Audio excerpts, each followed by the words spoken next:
The morning sun barely touched the windows of Sotheby's auction house in London when Margaret Chen noticed something unusual. As the senior curator, she had handled countless royal memorabilia over her 20-year career. But the collection that arrived 3 days ago made her uncomfortable. The items came with proper documentation, yet something felt wrong. Among the pieces was a diamond tiara that once belonged to Queen Elizabeth II, several personal letters, and a ruby brooch that the Queen wore during her coronation anniversary. Margaret's assistant, Thomas, was busy preparing the catalog when she approached him with concern written across her face. The auction was scheduled for tomorrow evening, and wealthy collectors from around the world had already confirmed their attendance. The estimated value of the entire collection was close to £15 million. Margaret picked up one of the letters, studying the royal seal carefully. Her grandmother had worked at Buckingham Palace for 30 years, and she had taught Margaret how to spot authentic royal items. The documents stated that these items were being sold by Lady Camilla Thornbridge, a distant relative of the royal family. According to the paperwork, the Queen had gifted these items to Lady Camilla years ago as tokens of appreciation for her charitable work. Everything seemed legitimate on paper. The provenance was traced, the certificates were stamped, and the legal team had approved the sale. Yet Margaret could not shake the feeling that something was terribly wrong. She decided to make a phone call that would change everything. Margaret contacted her old friend, James Whitmore, who worked as an archivist at the Royal Collection Trust. She asked him to verify the items discreetly, sending him photographs and serial numbers. James promised to check the royal inventory records immediately. Within 2 hours, he called back, and his voice was trembling with urgency. None of these items were supposed to leave the royal collection. They were part of the Queen's personal treasury. It's meant to be preserved for future generations. Margaret's heart sank as she realized what was happening. This was not a simple estate sale or a legitimate auction. Someone was trying to sell pieces of the nation's heritage illegally. She immediately informed her superior, Richard Blackwell, the auction house director. Richard was initially skeptical, worried about the legal implications and the damage to the auction house's reputation if they made accusations without solid proof. But Margaret insisted they had a duty to protect the royal legacy. Richard made the difficult decision to contact the palace security directly. He knew this could create a massive scandal, but he also understood they could not proceed with an auction that might involve stolen royal property. The palace security team listened carefully to the information and promised to investigate immediately. What none of them knew was that Lady Camilla Thornbridge had powerful connections and was already aware that someone was asking questions about her collection. Captain Daniel Hayes received the emergency call at the Royal Guard headquarters just after lunch. As the head of the Queen's Guard's Special Investigations Unit, they had dealt with threats to royal property before, but this case was different.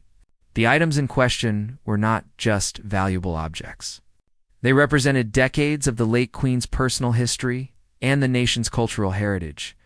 Daniel assembled his team within 30 minutes, including his most trusted officers, Lieutenant Sarah Morrison and Sergeant Robert Finch. They drove to Sotheby's auction house in an unmarked vehicle. Not wanting to create public attention before understanding the full situation, Margaret Chen met them at a private entrance and led them to a secured viewing room where the collection was displayed. Daniel put on white gloves and carefully examined each piece. The tiara sparkled under the light, and he could see the craftsmanship that only royal jewelers possessed. He photographed everything, noting the serial numbers engraved in tiny letters on the metal settings. Sarah Morrison specialized in art fraud and historical authentication. She pulled out a magnifying glass and studied the hallmarks on the jewelry pieces. Each item bore the mark of the crown jeweler, and the style matched the period perfectly. These were undoubtedly authentic royal pieces. Robert Finch, meanwhile, reviewed the documentation that Lady Camilla had provided. He noticed several inconsistencies in the dates and signatures. Some documents claimed the Queen had gifted these items in 2019, but the signature style did not match samples from that. Daniel called the Royal Collection Trust and spoke directly with the chief curator, Elizabeth Armstrong. She confirmed that these items had never been authorized for removal from the royal collection. In fact, she had personally cataloged the diamond tiara just 18 months ago during a routine inventory check. It should have been secured in the royal vault at Windsor Castle. Elizabeth expressed shock and concern, explaining that only a handful of people had access to those secure areas. The team realized they were dealing with something more serious than a simple theft.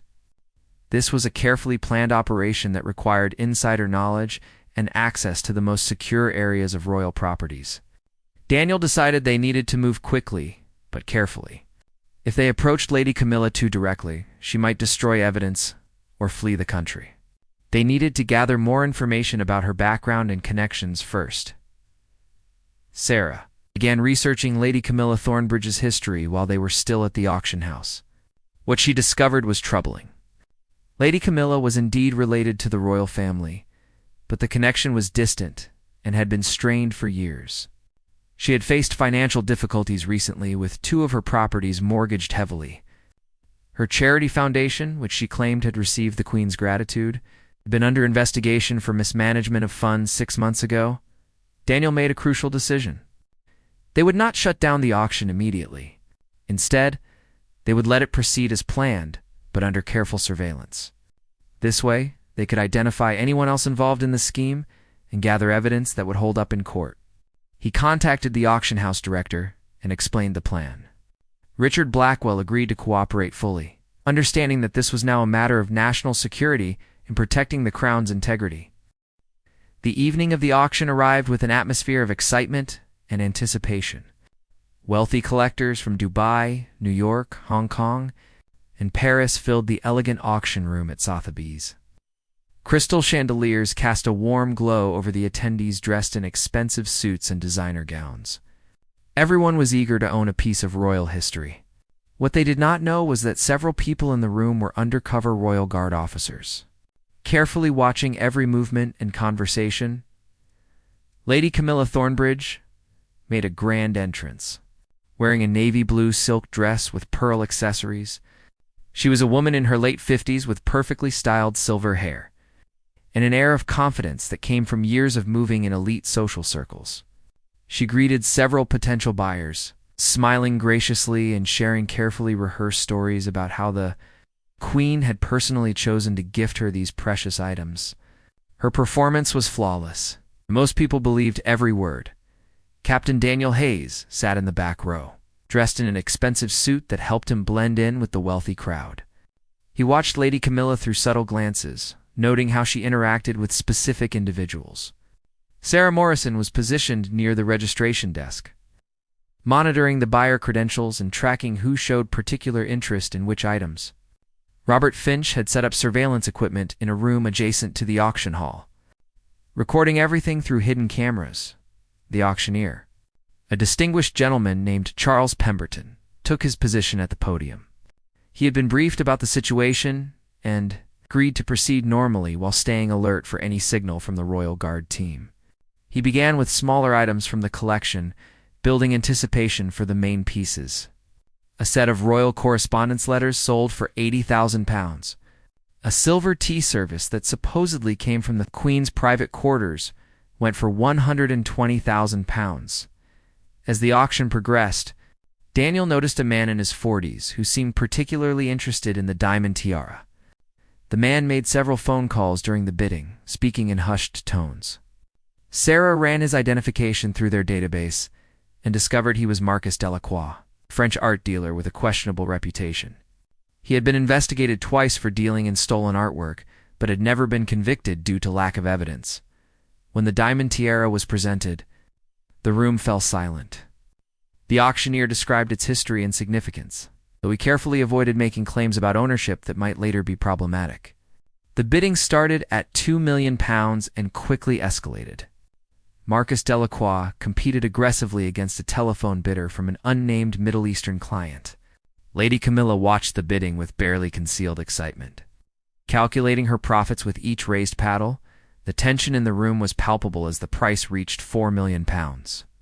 Daniel received a text message from the palace legal team confirming they had obtained an emergency court order to seize the items. However, the timing was critical. They needed to wait until the auction concluded and Lady Camilla attempted to collect her payment. That would provide the strongest evidence of intent to defraud and illegally profit from stolen royal property.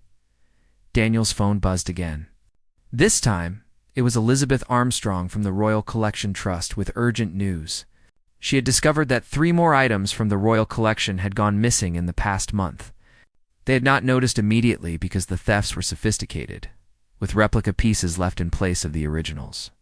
This was not an isolated incident, but part of a larger operation to systematically steal and sell royal treasures. The diamond tiara finally sold for £4.7 million to Marquis Delacroix, who smiled triumphantly as the gavel came down. The ruby brooch and remaining pieces of jewelry followed, each fetching astronomical prices.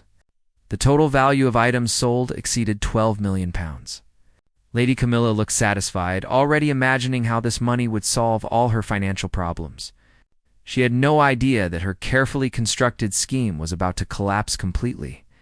After the auction concluded, the buyers were directed to a private settlement room to complete their transactions and arrange for secure transportation of their purchases.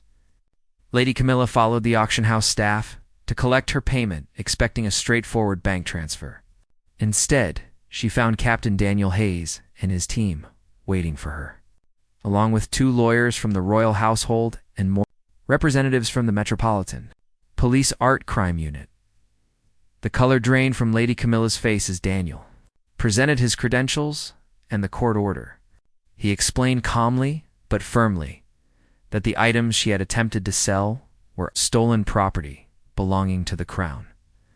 All transactions were void, and she was being detained for questioning regarding theft of royal property, fraud, and conspiracy. Lady Camilla tried to maintain her composure, insisting there had been a terrible mistake and that she had proper documentation proving the Queen had gifted everything to her, Sarah.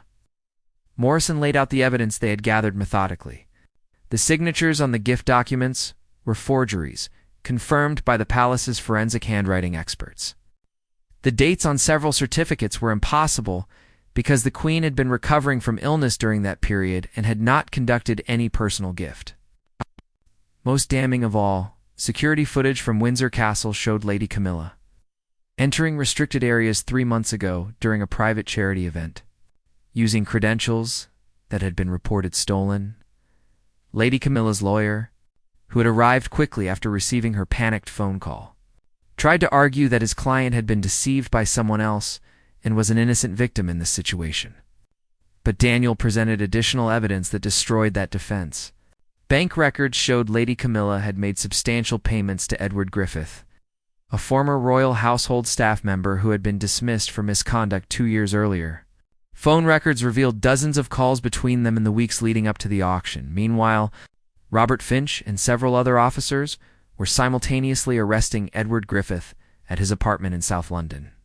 They found detailed floor plans of Windsor Castle, photographs of security systems, and a set of keys that matched locks in the royal vault areas. Edward had used his insider knowledge to help Lady Camilla access restricted areas during legitimate events. Together, they had systematically replaced authentic items with high-quality replicas, hoping the thefts would not be discovered for months or even years. The buyers, who had just spent millions at the auction, were understandably upset.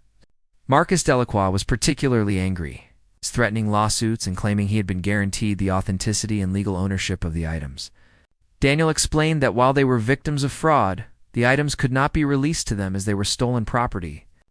The auction house would need to refund all payments, and the buyers would have to pursue legal action against Lady Camilla to recover their losses as the evening turned to night. Daniel and his team secured all the royal items in special containers designed for transporting precious artifacts. Each piece was photographed, catalogued, and prepared for return to the royal collection. Margaret Chen watched with relief as the items she had worried about were finally going back where they belonged. Her instincts and her decision to make that crucial phone call had prevented a cultural disaster, protected the late Queen's legacy from being scattered across private collections worldwide. The investigation expanded rapidly over the following days as Daniel and his team uncovered the full scope of the operation. Edward Griffith, facing serious criminal charges, decided to cooperate with investigators in hopes of receiving a reduced sentence. He revealed that the scheme had been running for nearly 8 months and involved four other people who worked in various capacities around royal properties.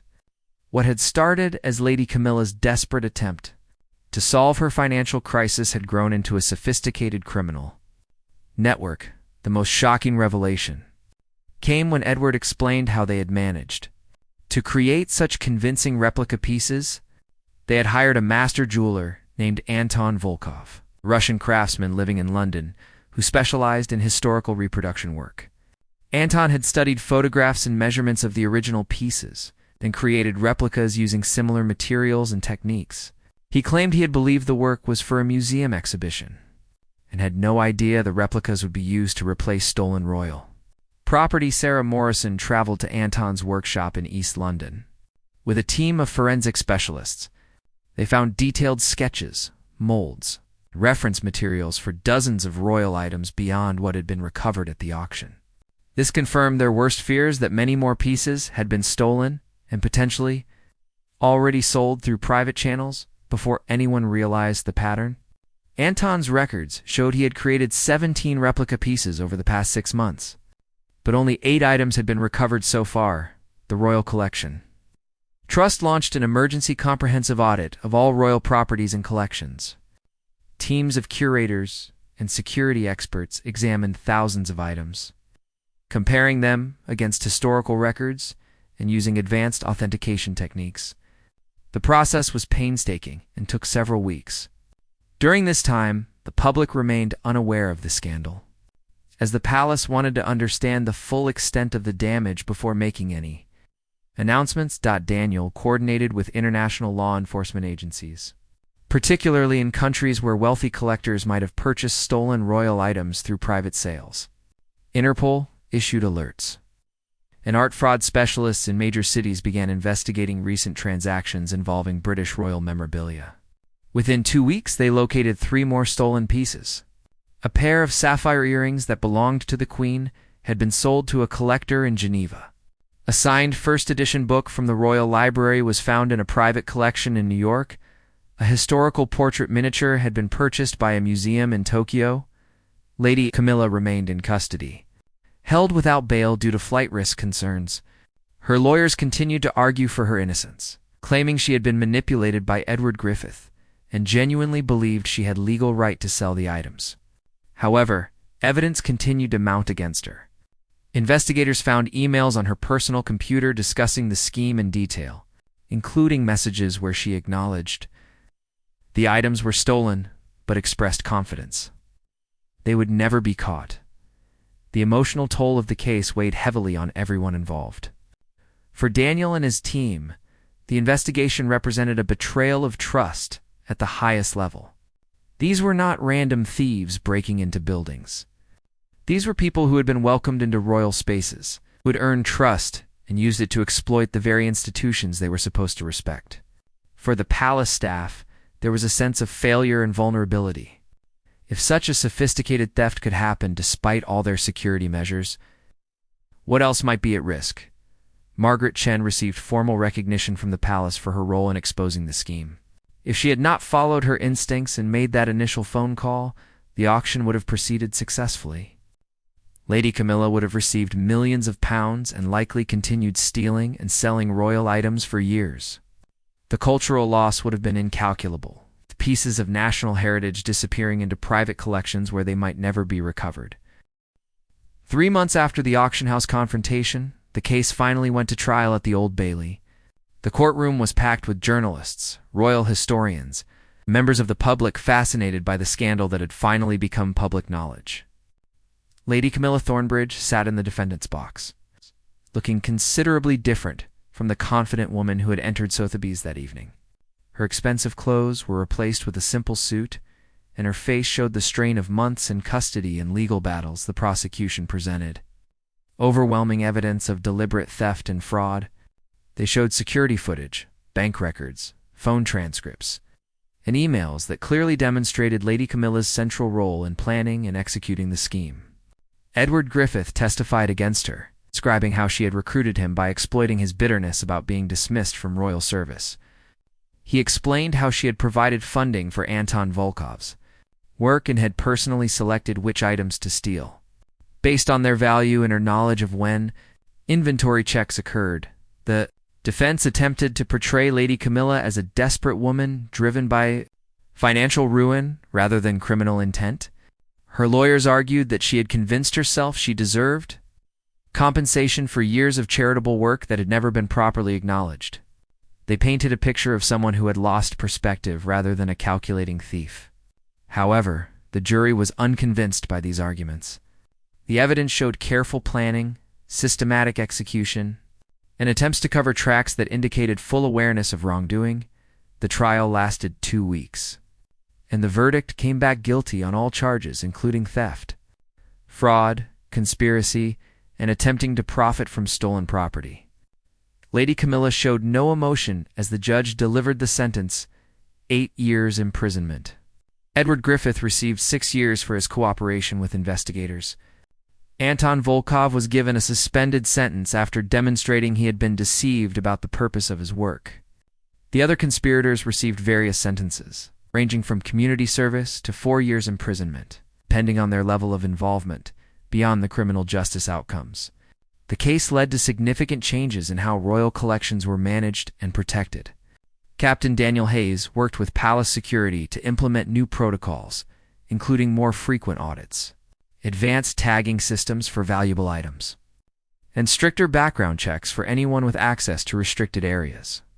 The Royal Collection Trust invested in cutting-edge authentication technology that could detect even sophisticated replicas. All the recovered items were returned to their proper places in the royal collection. The diamond tiara was restored to the vault at Windsor Castle, where it would be preserved for future generations.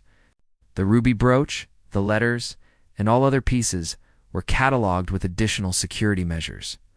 Some items were selected for a special exhibition at the Royal Collection Gallery, where the public could appreciate their beauty and historical significance while learning about the importance of protecting cultural heritage. Margaret Chen was invited to Buckingham Palace and personally thanked by senior members of the royal household. She received a commendation for her service to the crown and was offered a consulting position to help develop better authentication procedures for auction houses and museums. She accepted gratefully, seeing it as an opportunity to honor her grandmother's legacy and ensure that royal treasures would be protected for future generations. Daniel Hayes reflected on the case with mixed emotions. They had succeeded in recovering most of the stolen items and bringing the criminals to justice. The late Queen's legacy had been protected, and important lessons had been learned about security vulnerabilities. However, he remained troubled by how close they had come to losing irreplaceable pieces of history. If one curator had not trusted her instincts, if one phone call had not been made, the outcome would have been very different. The story became a reminder that protecting cultural heritage requires vigilance from everyone. It's not just security professionals. It takes curators like Margaret who care enough to ask difficult questions, investigators like Daniel who pursue truth relentlessly, and institutions willing to acknowledge vulnerabilities and make necessary changes. The late Queen's treasures were safe again, secured not just by locks and vaults, but by the dedication of people who understood their true value went far beyond money. These items represented history, tradition, and a connection to the past that belonged to the entire nation. And they would continue to inspire and educate people for generations to come.